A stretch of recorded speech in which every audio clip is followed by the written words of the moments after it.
Hello everyone, and welcome to my General Hospital official channel. I hope everyone is having a wonderful day. Before we begin, please hit the subscribe button and give this video a thumbs up. General Hospital spoilers: Danny begs Jason to kill Cyrus, but will father grant son's deadly wish?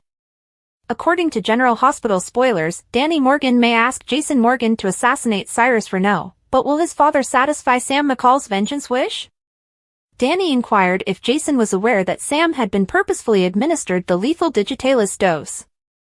Alexis Davis was concerned that Danny's thoughts had rapidly turned to Jason, but Christina Corinthos Davis was unconcerned. Christina defended Jason as someone who seeks his own route to justice, but Alexis warned that this was vengeance instead. Christina, unlike Alexis, does not consider it a nasty term and believes that sometimes you have to pursue justice in a different way. Danny eventually received another round of big news from Rocco Falconeri, who informed him that Cyrus was the PCPD's suspect in Sam's death. According to GH Teasers, Jason will have an important chat with Danny once he returns from Germany, between February 10th and 14th. That will provide Jason the opportunity to learn about the newest Sam developments and Danny's thirst for vengeance.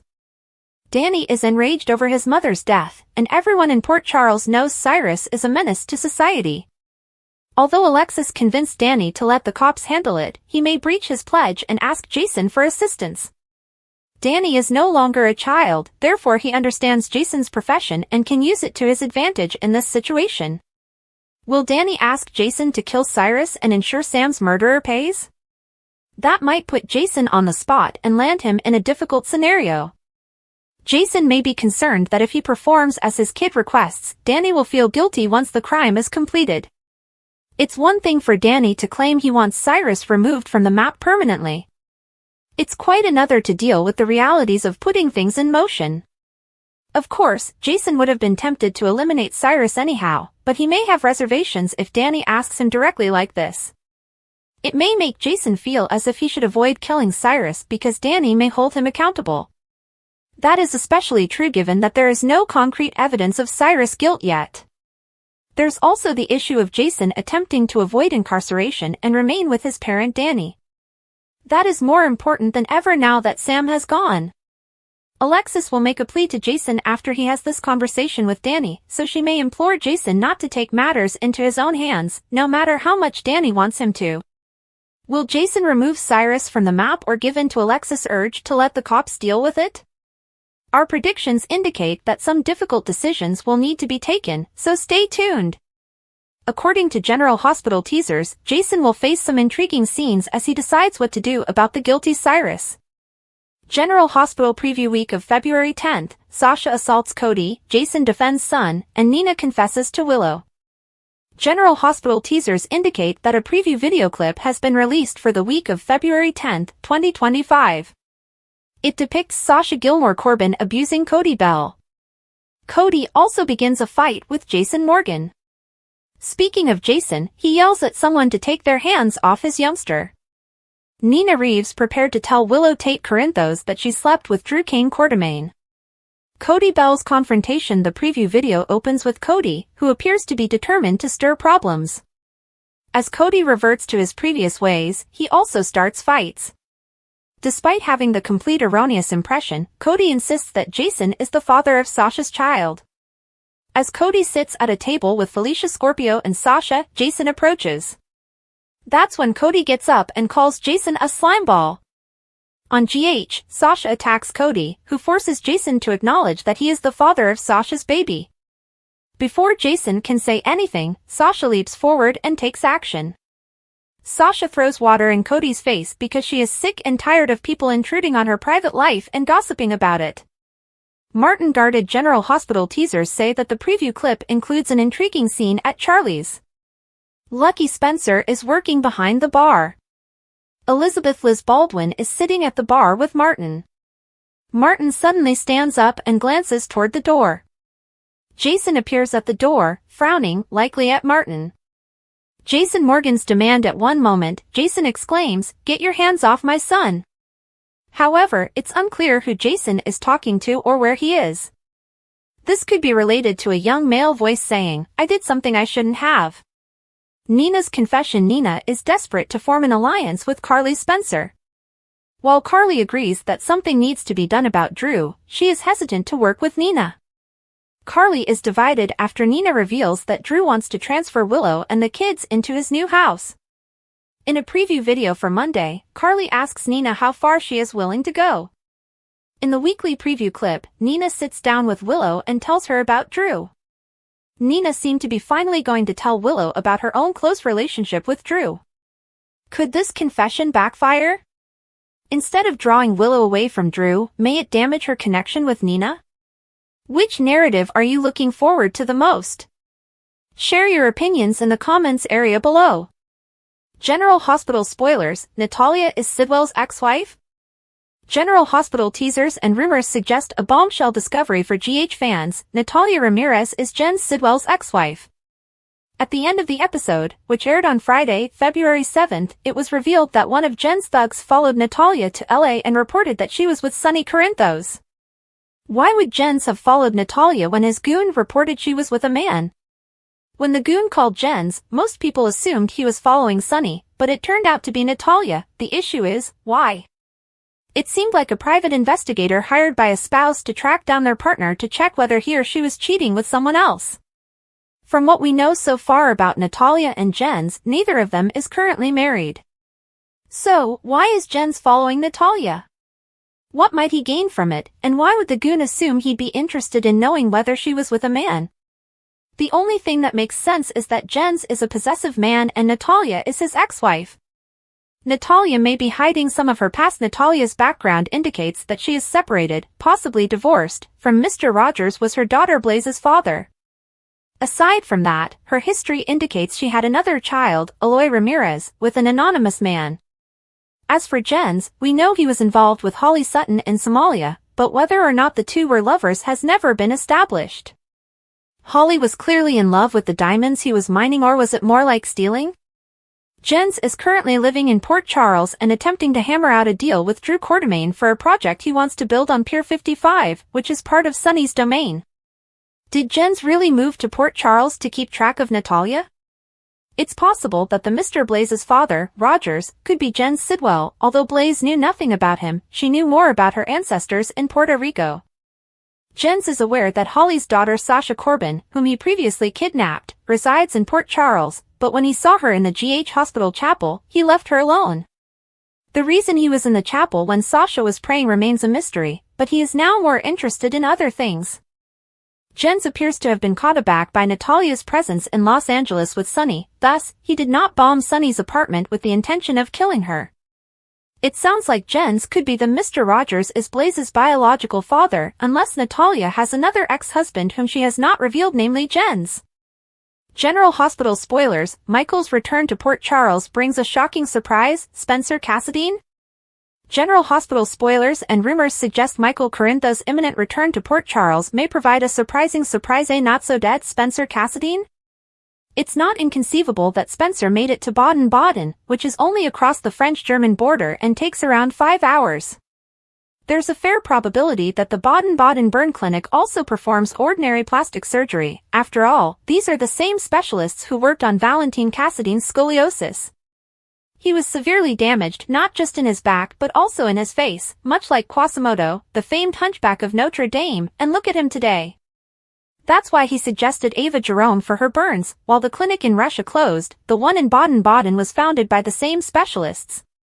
Spencer could have been severely damaged and disfigured during his difficult trip down the Seine, as well as amnesiac, akin to Sonny Corinthos in Nixon Falls.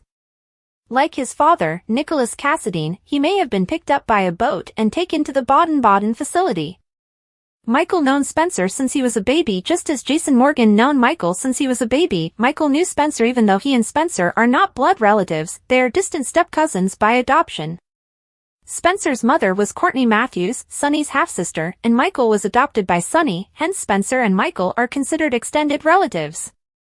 Spencer has been missing, assumed dead, for a little more than a year, and he has seen nothing to stimulate his memory if he is suffering from amnesia. Michael is unlikely to recognize him if he looks completely altered, as Drew Quartermain did following his plastic surgery, but seeing Michael may jog Spencer's memory. Who might be paying Spencer's burn clinic bill is another issue, but since Spencer's accounts are no longer active, even if he knew who he was, they may be doing charitable work. Michael would bring Spencer back home with him. There is no doubt that Michael would bring Spencer home with him, knowing much of the tale through family ties, and that Spencer's accounts would be terminated. He would be sure to notify Laura Collins and Sonny, as Spencer is his nephew. Michael, being Jocelyn Jack's best friend, would be able to fill in the most of the blanks about Esme Prince's apparent death and Trina Robinson's survival. It's simply a shame Spencer didn't meet Michael and Jason when Jason was visiting Michael recently. Jason would have done the same for Spencer as Michael and returned him home much sooner. The crowded halls of General Hospital hummed with the typical commotion, nurses racing between patients, distant beeping of monitors, and quiet talks fraught with unspoken stress. Carly Corinthos strode down the corridors with determination, her mind concerned with a problem that had plagued her since she took up the phone earlier that day. She came to visit Lucas Jones, hoping he could provide clarity on a matter she wasn't sure how to manage. She found him in the break room, drinking coffee and reading charts. When Lucas saw her, he arched an eyebrow and placed down his cup. "This is a surprise," he said, sitting back in his chair. "What's up?" Carly breathed sharply, folding her arms. Lucas' expression soured as he said, "I got a call from Nina. And that's bad because I know exactly what she's going to ask me to do," she replied. Lucas gave out a low whistle. "She wants my help breaking up Willow and Drew." "And you are tempted," Carly admitted. Instead, she went into an explanation of her recent altercation with Drew, the conflict still vivid in her mind. Lucas listened, nodding when necessary, but when she finished, he sighed and laid his coffee aside. "Look, I get it," he said.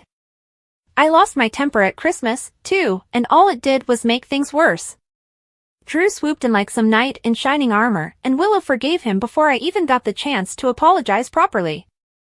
I doubt whatever Nina's planning will have a different outcome." Carly rolled her eyes. "So what? I should just sit back and do nothing?" "If you really want to stop making things worse," Lucas responded, "then yeah. Teaming up with Nina will only escalate things." Meanwhile, at the hospital, Willow Tate welcomed Elizabeth Weber back to work. Liz had traveled a long distance and was grateful for the kind welcome. Portia Robinson joined them, but something about her expression made Liz nervous. "We need to talk before your shift starts," Portia replied. Liz nodded, and they entered Portia's office, locking the door behind them. "I want to make one thing clear," Portia said. "I never believed you were guilty of harming patients. I was just following protocol when I had to suspend you." Liz's jaw was clenched. "Has there been an update on the investigation?" Portia asked, shaking her head. "The police have taken over, so it's out of the hospital's hands now.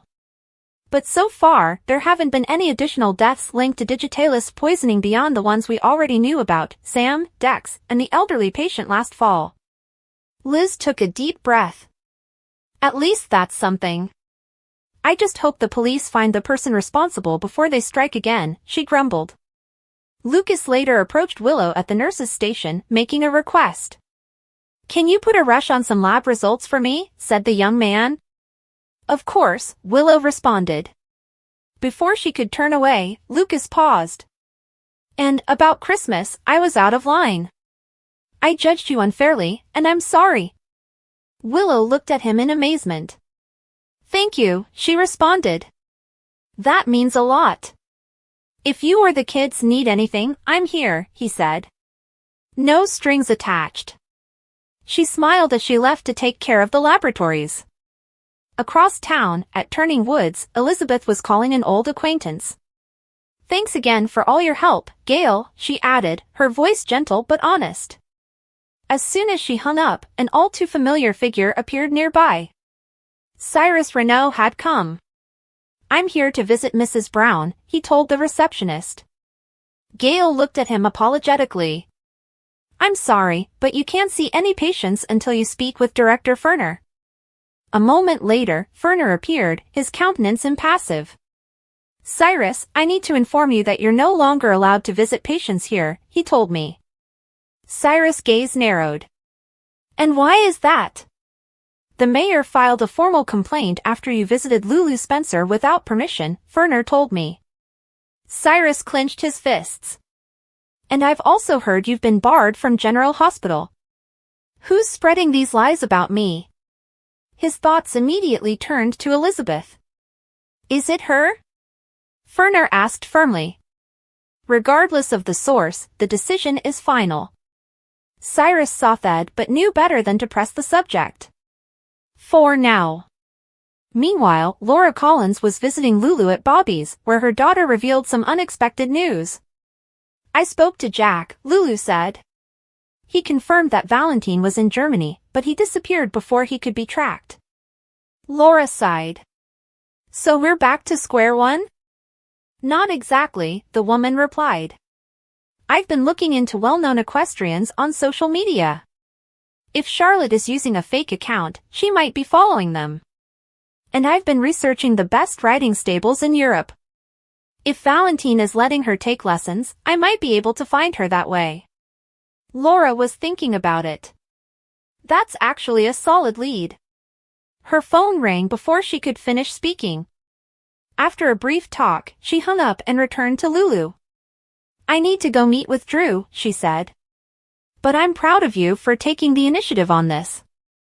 Lulu smiled, but her moment of serenity was cut short as an unwelcome face came. Cyrus Renaud. Lulu, he murmured, his tone tinged with false warmth. I'm so glad to see you out and healthy. Lulu's stomach churned. There's a restraining order against you, she exclaimed. Stay away from me, or I'll call the cops. Cyrus's face hardened. People have misunderstood my intentions. I heard you plotting to have me transferred out of state, Lulu blurted out. I ran away because of you. Whatever twisted plan you had, I didn't want to be a part of it. Cyrus's composure crumbled. You don't understand, he hissed. I sat by your side. I read to you. No one else did that for you. Lulu grabbed her phone and dialed Anna. But when she looked back, Cyrus was gone. At Crimson, Nina Reeves gave Maxie Jones 2 tickets to the winter fashion show. Maxie lifted her eyebrow. These are impossible to obtain, so what do you require from me? Nina got right to the point. I need your advice on getting Carly to help me break up Drew and Willow. Maxie let out a growl. Willow is an adult. And I don't think Drew would hurt her. He already has, Nina replied. Maxie folded her arms, saying, he's leading her to make bad decisions. Is this about Willow? Or about you being jealous? Nina's jaw hardened. Drew and I had a brief fling. I was done with him the moment I saw what he was doing to Willow. She giggled. Saying I told you so isn't as much fun when you agree with me, is it? Carly had just arrived. The battle lines were drawn. General Hospital spoilers for Monday, February 10th, demanding questions, insincere apologies, and important warnings. General Hospital spoilers and updates for Monday, February 10th include demanding questions, phony apologies, and vital cautions.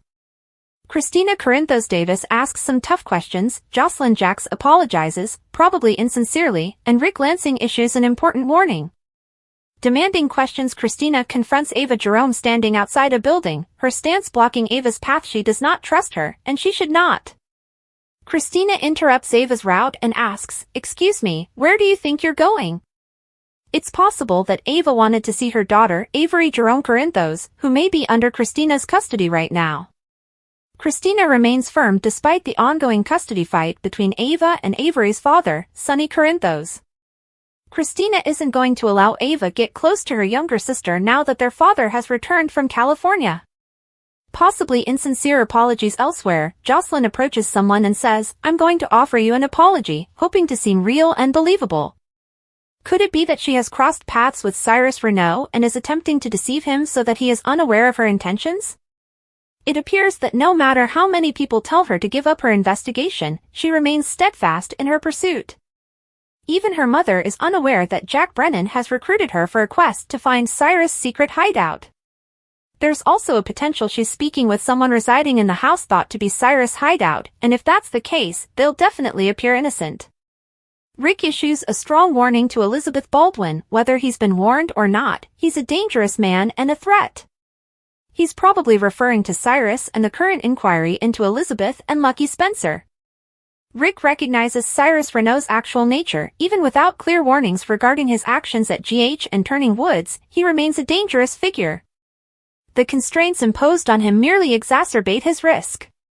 He was recently sighted at the hospital, lurking in the corridor when Elizabeth was speaking with Lucas Jones. The dark gaze he sent at Elizabeth, combined with the memory of the dried flower he moved in his Bible, suggests she may be the next victim on his frightening list. Are you sure about that? Martin Gray finds himself in Café Sherry, sitting opposite from Willow Corinthos. He's taken aback when she throws the bombshell. Do you really want a divorce? It appears she is ready to finish things with Drew Quartermaine, and with New York's divorce procedure moving slowly, time is of the importance. Meanwhile, Michael Corinthos is stuck at a burn center in Baden-Baden, Germany, with no set return date. This condition may render him unable to defend himself in court, potentially forcing him to sign divorce papers without being present. Sasha Corbin's upset. Sasha Corbin is causing a stir at Café Sherry, and not in a good way. Clearly irritated, she goes in and confronts Cody Bell and Felicia Scorpio, still fuming at Cody's reckless talk, which spread like wildfire. She proclaims with a stern tongue, "Forgive me for giving, whatever, this is a hard pass," before making a quick getaway. Sasha appears to be attempting to keep her true comments in check, dismissing the situation with a not-so-casual whatever. It's safe to say she'll need some time to adjust to being in the same area as the blabbermouth Cody. Jason Morgan receives a bombshell at the Quartermaine estate. Tensions are high as Jason Morgan returns from Baden-Baden, prepared to meet Tracy Quartermaine. The air is thick with the consequences from Cody's outrageous allegations about Jason being the father of Sasha's child, which Drew irresponsibly publicized to Tracy in a very public manner. Jason is visibly surprised and upset, wondering why Tracy would accept Drew's story at its value. While it's evident he believes Drew is telling lies, Jason may also be dealing with the idea that Cody observed a portion of his private moment with Sasha. They were in the boathouse, where she wanted him to feel her baby kick for the first time, when Cody unexpectedly emerged. Carly Spencer tests the waters with Nina Reeves. Carly Spencer is reconsidering Nina Reeves' request for help in pulling apart Drew and Willow. Carly is intrigued by Nina's willingness to go to extreme lengths to erase Drew from the equation. Nina has anxiously sought Carly's help with their aim, revealing her own shortcomings in keeping the couple apart. It appears like Carly is devising her own daring plan. But how far is Nina willing to go? Will she admit that Drew has been playing both sides? General Hospital spoilers. Joss talk about Austin has GH fans in a serious tizzy. Will the doc return? According to General Hospital teasers, fans are ecstatic over Jocelyn Joss Jack's subtle mention of Dr. Austin Gatlin Holt's name in a chat with both Dr. Lucas Jones and WSB Chief Jack Brennan this week. This is another topic that supporters believe was dumped quickly and swept under the rug. They wanted to follow up. They needed a conclusion and a name for the person who murdered the excellent doctor, no matter how uneasy he was about his intentions with Maxie Jones, another discarded storyline that faded, no doubt. So, is Joss name dropping a clue that we might finally be able to tie up this story? Is it feasible that Austin isn't dead and we'll see Roger Howarth again, but not in another character's role? General Hospital spoilers. A technical detail: Austin's murder has never been solved, to our knowledge. When he answered the door that day, he knew who was standing there. He knew who had killed him. However, the murder occurred at his home in the woods of a neighboring neighborhood. As a result, it was beyond the scope of the PCPD, according to Detective Dante Falconeri. They probably never looked into it again. Could Cyrus Renault wind up being linked to his death all this time later thanks to Joss' investigating skills? Why would Cyrus have killed Austin, possibly to keep him permanently silent about their arrangement after Austin testified on Cyrus' behalf for early release? GH spoilers reveal we may not get our way. As much as fans want to return to this plot and tie things up neatly, that may not happen. Even if it does not sound like a dead man being resurrected, at least not this time. Austin hasn't been referenced or seen much since his demise. But, to be honest, we'd still like to see Howarth in almost any role on the Sudser, no matter how many times they recycle him. General Hospital spoilers, breaking and entering of course, this might lead to disaster for Joss. For whatever reason, she didn't notice the red flags when she asked Jack if Austin owned or leased any property at the time Cyrus was released from prison. His quick desire to gratify her, as if it were no great deal for a federal agent to undertake off-the-books favors for a young girl like herself, was troubling. We expect Joss to investigate Austin's whereabouts in the woods and pursue more leads that may bring her into danger. So, what is Jack up to? Unfortunately, it doesn't sound like Austin will be the one to inform us. The tension in Port Charles had reached a fever pitch, and at the center of it all was Drew Quartermaine, who appeared to have declared war on two of the city's most influential figures, Sonny Corinthos and Jason Morgan. It began with a chat, which had significantly more weight than it appeared.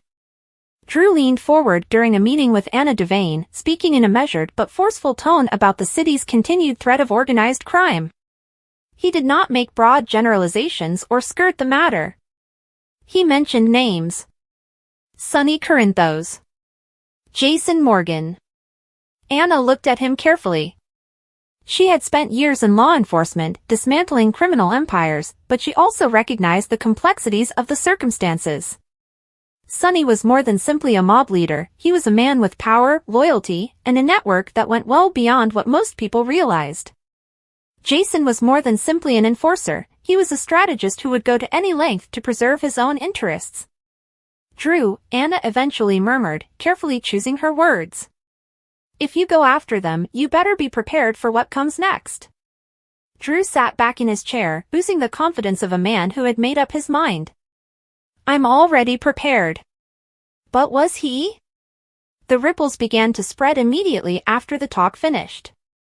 Whispers traveled across the streets and reached those who needed to hear them. Jason Morgan knew by sundown. By midnight, Sonny Corinthos knew. And neither of them took well to what they had heard. Drew Quartermaine's fall. Drew was once a revered guy, a hero in his own right. But the time has passed. He had become a shell of the man he once was, leaving a trail of shattered alliances and burned bridges behind him. His decline had not been quick, it had been a gradual unraveling, a succession of decisions that had pushed him further away from the man he used to be. He had slept with his nephew's wife, betraying Michael Corinthos irreversibly. Worse yet, he had not stopped there. He had shifted his focus to Willow's mother, entangled himself in a mess that made him appear less like a man of conviction and more like someone prepared to pursue power at any cost. And then there was Curtis Ashford. Drew and Curtis were once friends and comrades in multiple ways. But that bond had frayed, shattered under the weight of Drew's decisions, ambition, and need to control things that had long since fallen through his fingers. Drew Quartermaine had spent months making enemies. And suddenly it appeared like he was running out of allies. Drew had betrayed Michael not just personally, but also in a dangerous game. He had gone a step further, using his position as governor to push his weight around, focusing his attention on two guys who had established their lives in the shadows of Port Charles's underworld. Sonny has always maintained a simple rule, family was off limits. But Drew had ignored it, had broken an unspoken pact, and was now using his political power to try to imprison both Sonny and Jason. That wasn't simply a betrayal. It was a declaration of war. Jason Morgan didn't like betrayal. Neither did Sonny. Drew had just made himself a target. It was not a question of whether there would be retaliation. It was a question of when. A dangerous precedent. The last time Sonny Corinthos felt backed into a corner, he fired without hesitation. FBI agent John Jagger-Cates had pushed too hard and crossed a limit that Sonny was not ready to overlook. The outcome had been fast, violent, and decisive. Drew was doing the same thing. He had crossed the boundary. He'd made himself an enemy. And in a city like Port Charles, there were some enemies you simply did not create. The question was not whether Drew could redeem himself. It didn't even matter if he could talk his way out of the mess he had made. The question was, how long did he have before someone chose to make sure he never had the opportunity? Drew unknowingly signed his own death warrant. Chase confesses, Isaiah forms a new bond, Joss is arrested, and Molly has an epiphany. Jocelyn Jax was busted, and fans may expect her to explain next week. Jocelyn's snooping and investigating may get her in trouble. Plus, a GH preview film shows Jocelyn apologizing to someone. Jocelyn is on a mission to prove Cyrus Renault killed Dex Heller. Jocelyn had already warned Cyrus that she was upon him. Then Jocelyn made a mistake while peeking around Cyrus' room. This all came following Anna Devane's frantic warning. With Cyrus overhearing a telling conversation and being barred from turning woods, Jocelyn could be in serious jeopardy. Carly Spencer's wild suggestion, she will partner up with Nina Reeves. Drew Kane Quartermain, a grave menace, has brought the rivals together to defeat him. In a teaser clip for Monday's episode, Carly wonders how far Nina will go to save Willow Tate Corinthos and the children. Could Carly advise they get rid of Drew permanently? Sasha Gilmore Corbin is under increasing strain, and she is concerned about her privacy. Cody Bell's big mouth has led half of the town to believe that Sasha's baby daddy is Jason Morgan. In a teaser clip, Jason concerns Tracy's willingness to trust everything Drew says. In the same preview clip, Sasha is fed up with Cody and Felicia Scorpio. Jordan Ashford's dangerous mission at General Hospital next week. Jordan Ashford intends to exploit Jen Sidwell. Anna and Isaiah both told Jordan that it was far too dangerous. However, Jordan is no stranger to risky undercover assignments. Meanwhile, Ava Jerome's scheme fails. However, by Friday, Ava receives an offer. Something tells us this offer may include Sidwell. Alexis Davis asks Tracy for assistance. Isaiah forms a bond with Christina. Molly has an epiphany. Additionally, Rick Lansing has reservations. Chase makes an admission. If Chase sends Dante Falconeri information on the case, it could have unexpected effects, so remain alert. Thanks for watching. If you like this video, so please don't forget to subscribe my channel and don't miss any update.